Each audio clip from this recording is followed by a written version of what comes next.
Hello friends, எல்லோரும் எப்படி இருக்கீங்க? நல்லா இருக்கீங்களா? சாப்பிட்டீங்களா? இன்றைக்கி நம்ம என்ன பார்க்கலான்னு வாங்க. இன்றைக்கி கிறிஸ்மஸ்.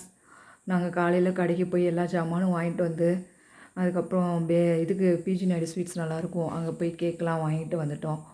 வீட்டுக்கு வரும்போது சிக்கன்லாம் இருந்துச்சு. சிக்கன் வாங்கிட்டு வந்து பெப்பர் சிக்கன் செஞ்சு சிக்கன் 65 லெக் பீஸு, ரசம். அப்புறம் எங்கள் வீட்டில் பாட்டி இருக்காங்க, அவங்களுக்கு காரம்லாம் சாப்பிட மாட்டாங்க.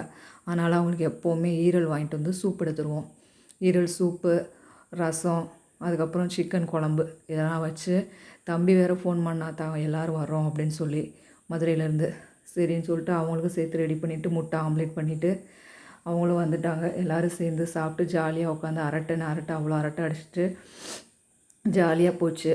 நல்லா என்ஜாய் பண்ணோம். சிக்கன் இதில் அது நான் அடுத்த தடவை வரும்போது நானே செய்கிறேன்க்கா, பிரியாணி சூப்பராக செய்வான், ஆனால் நான் செய்கிறேன்க்கா, அடுத்த தடவை நான் செஞ்சு தரேன் அப்படின்னா சரிடான் இருக்கோம். அப்புறம் அவன் புது புல்லட் வாங்கியிருக்கான். ஒய்ஃபெல்லாம் பஸ்லேயே அனுப்பி விட்டு புல்லட்டு அவன் எடுத்துகிட்டு மதுரையிலேருந்து திருச்சி வரைக்கும் வண்டியிலே அவனே வந்துட்டான். அடுத்து சாயந்தரமாக சர்ச்சுக்கு போனோம். சர்ச்சில் சூப்பராக அழகாக பண்ணியிருந்தாங்க. இதெல்லாம் எல்லாருமே சேர்ந்து ப்ரேயர் பண்ணிவிட்டு ஜாலியாக அங்கே கொஞ்சம் ஃபோட்டோஸ்லாம் எடுத்துச்சுங்க. குட்டீஸை வச்சு நிற்க வச்சு எடுத்துகிட்டு டிமார்ட் பக்கத்தில் தான் இருக்குது, வாங்க டிமார்ட் போகலான்னு சொல்லிட்டு டிமார்ட் போனோம்.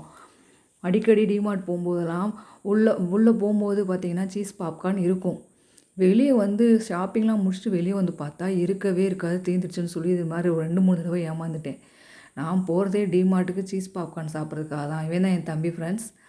அதனால் சீஸ் பாப்கார்ன் சாப்பிட்ணும் அப்படின்னு சொல்லிட்டு முதல்ல இன்றைக்கி போகும்போதே சாப்பிட்டு போயிடுவோம் அப்படின்னு சொல்லிட்டு பாப்கார்னை வாங்கியாச்சு. வாங்கி சாப்பிட்டுட்டு அதுக்கப்புறம் தான் ஷாப்பிங்கே உள்ளே போனோம். உள்ளே போனோடனே பிள்ளைங்கள்லாம் அந்த சாக்லேட் கிட்ட தான் போச்சுங்க. பாருங்கள் ஃப்ரெண்ட்ஸ், எவ்வளோ அழகாக இருக்குது பார்த்தீங்களா பூக்கள்லாம். இதெல்லாம் பார்த்தாலே அவ்வளோ சந்தோஷமாக இருக்குது. அதுக்கப்புறம் என் பொண்ணு இந்தா இதை பார்த்துட்டு இது வேணும் வாங்கித்தாங்க அப்படின்னு சொல்லிட்டு அவள் அதை ஒன்று எடுத்துக்கிட்டா. அடுத்தது இது வாங்கினா கெலாக்ஸு. அந்த கெலாக்ஸ் நல்லாயிருக்கும் வாங்கித்தாங்க அப்படின்னு சொல்லி அது வாங்கினா. அப்புறம் ஏதோ சீடு அது எதுன்னு பார்த்து அங்கே போனது சும்மா டைம் பாஸ்க்கு போயிட்டு ரொமேன்ட்டு போய் 1-2 வாங்கலான்ட்டு நான் வீட்டு ஜாமான் வாங்கலான்னு போனால் இவள் அது வேணும் இது வேணும்னு சொல்லிட்டு அதுலேயே எப்படியும் ஒரு 1000 என்னை மொட்டையை போட்டா. சரின்னு சொல்லிட்டு வாங்கிட்டு வீட்டுக்கு வந்தாச்சு. இது என்ன சீட்ஸு? சியா சீட்ஸா? சியா சீட்ஸ் வாங்கினா. அதான் நான் சொன்னேன், இது தான் கெலாக்ஸு. இதில் வந்து நட்ஸு சீட்ஸு அவ்வளோ நல்லாயிருக்கும் அப்படின்னு சொன்னாங்க. ஃப்ரூட்ஸு எல்லாமே இருக்கும் அப்படின்னு சொல்லி சரி வாங்கி தான் பார்ப்போம் அப்படின்னு சொல்லிட்டு அது வேணும்னா அதையே வாங்கிட்டு வீட்டுக்கு வந்தோடனே குட்டி சும்மா இருக்குங்களா, பிரிங்க எங்களுக்கு அதை கலந்து கொடுங்க, எப்படி இருக்குன்னு சாப்பிட்டு பார்க்கணும் அப்படின்னு சொல்லிடுச்சுங்க. சரின்னு சொல்லி அவங்களுக்கு எடுத்து கலந்து மிக்ஸ் பண்ணி கொடுத்தோம். கொஞ்சம் கொஞ்சமாக தான் கொடுத்தேன். அத்தை சூப்பர். இந்த பாருங்கள் ஃப்ரெண்ட்ஸ், என் தம்பியோட புல்லட் இது தான். புல்லட் பார்த்துக்கோங்க, நல்லா இருக்குதா? புல்லட்டில் போகிறதே ஒரு